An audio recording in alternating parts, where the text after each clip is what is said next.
లక్ష్మీనాయుడు కుటుంబాన్ని చీరాల మాజీ ఎమ్మెల్యే ఆమంచి కృష్ణమోహన్ పరామర్శించారు.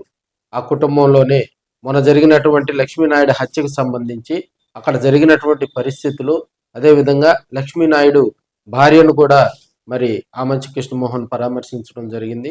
వాస్తవ పరిస్థితులను కుటుంబ సభ్యులను అడిగి తెలుసుకోవడం జరిగింది. అనంతరం జరిగినటువంటి మీడియా సమావేశంలో ఆమంచి కృష్ణమోహన్ ఫైర్ అయ్యారు.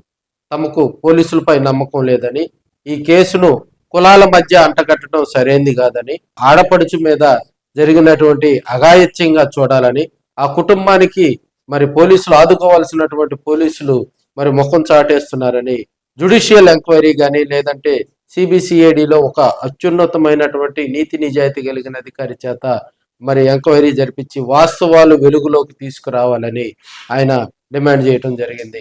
నిన్న కందుకూరు ఆమంచి కృష్ణమోహన్ అక్కడ గుడ్లూరు మండలం రావడంతో దారకానిపాడు గ్రామంలో పోలీస్ పికెట్ ఏర్పాటు చేసి భారీ పోలీసు బందోబస్తును కూడా నిర్వహించడం జరిగింది.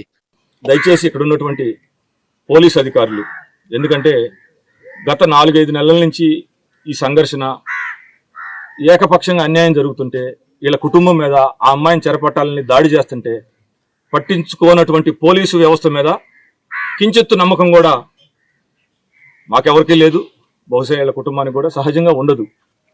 మొదటగా మేము కోరుకునేది ఖచ్చితంగా జ్యుడిషియరీ ఎంక్వైరీ కానీ ఈ విషయంలో, లేదంటే సిబిసిఐడిలో మేము చెప్పినటువంటి అత్యంత, మా కులం వాళ్ళ నేను అడగట్లా, అత్యంత నీతివంతమైనటువంటి ఒక ఐపీఎస్ ఆఫీసర్ చేత ఒక ఇండిపెండెంట్ ఎంక్వైరీ చేయించాలి. ఎందుకంటే స్నేహితుడు ఏదో విషయంలో ఘర్షణ పడ్డారు, ఏ విషయంలో ఘర్షణ పడలేదు బాబు. ఆ చనిపోయినటువంటి భార్యని, ఆ అబ్బాయిని చంపేసి చెరపట్టాలని వాడు దాన్ని ఎదురు తిరిగినందుకు వాళ్ళ కుటుంబం మొత్తం వెళ్ళి ఒకరోజు ప్రశ్నించినందుకు మరుసటి రోజు చంపారు. కాజ్ ఆఫ్ మర్డర్ ఇదే. ఇది సభ్య సమాజం ఎవరైనా అంగీకరిస్తారా? ఇక్కడ ఏమైనా రాజకీయం ఉందా?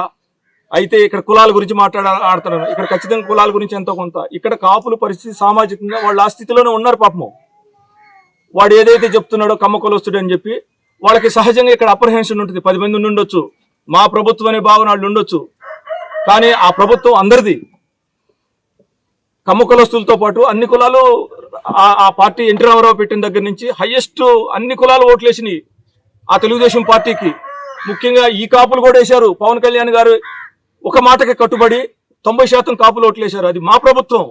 అమ్మాయిని ఏకపక్షంగా ఫస్ట్ రోజు నుంచి చెరపట్టాలని వేధించాడు. ఇంకా రెండో మోటివ్ లేదు. అది వాళ్ళ కుటుంబం మొత్తానికి కూడా తెలుసు. కానీ ఇక్కడ బయట చెప్పి దాన్ని అధిగమించి బయటకు వచ్చే శక్తి, సామాజిక శక్తి వాళ్ళకి లేనందువల్ల సమాజానికి తెలియదు. ఇది వాస్తవం. దీనికి న్యాయం జరగటం అంటే ఎంక్వైరీ చేసి వాడికి ఖచ్చితంగా న్యాయస్థానంలో వాడు జైలు నుంచి బయటకు రాకముందే వాడికి సహకరించినటువంటి ఇంకొంతమంది జులాయి బ్యాచ్ ఉన్నారు, వాళ్ళకి శిక్ష పడాలి. ఇది ఒక అంశం. అయితే నేను ఇక్కడ రాజకీయాల ప్రస్తావన తేల్చదలుచుకోలేదు, కానీ వీళ్ళు సాటి కులస్తులుగా, నేను జనసేన అధినేత పవన్ కళ్యాణ్ గారు అనేక సందర్భాల్లో కులరహితంగా నేను రాజకీయం చేస్తున్నాను, సమాజం ముఖ్యం అని చాలా సందర్భాల్లో నేను అన్నాను. ఆయన కూడా నేను ఒక కామెంట్ చేయను, ఎందుకంటే ఆయన జనసేన వేరే పార్టీ అని, ఆయన మా కులమే. ఇక్కడ కులాల గురించి నేను తేదలుచుకోవాలా. మెజారిటీ కాపు కులస్తులు కూడా ఆయన మాటినే, ఆయన నిలబడ్డ 21 చోట్ల అభ్యర్థుల్ని గెలిపించడంతో పాటు రాష్ట్రంలో తెలుగుదేశం పార్టీ గెలిచినటువంటి మిగిలిన బీజేపీ పోటీ చేసిన అన్ని చోట్ల కాపు కులస్తులు 90% మంది పవన్ కళ్యాణ్ గారి మాట విని మాత్రమే జనసేనకి, వాళ్ళకి అసోసియేటెడ్ గా ఉన్నటువంటి పొలిటికల్ పార్టీస్ కి ఓట్లేసి గెలిపించారు. కాబట్టి పవన్ కళ్యాణ్ గారిని